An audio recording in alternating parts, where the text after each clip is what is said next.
Audio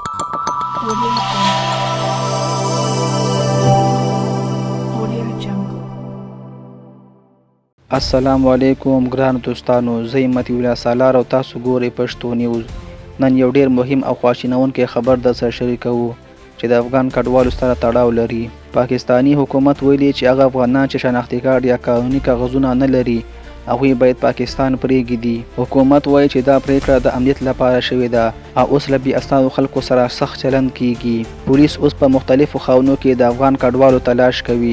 هغوی چې قانوني کاغذونه نه لري نیسي او بیرته افغانستان ته لیږي. ځینې کورنۍ شپه په مهال د خپلو کورونو څخه ایستل شوي دي او ډیر خلک د ویرې سره مخ دي. ډیر افغانان وایي چې دوی دلته له ډیرو کلونو راهیسې ژوند کوي. ماشومان یې دلته زیږېدلي دي خو اوس له وطنه شړل کیږي. هغوی وایي چې دوی ته وخت، مرسته او انصاف پکار دی. نو ګران دوستانو، تاسو دا حال ولیدو. اوس پوښتنه دا ده چې آیا دا پریکړه سمه ده که ظلم دی؟ خپل نظر مو حتما کمنټ کې ولیکئ. ویډیو مو لایک کړئ، پښتو نیوز د سره سبسکرایب کړئ. تر بلې ویډیو پورې د لوی الله په امان.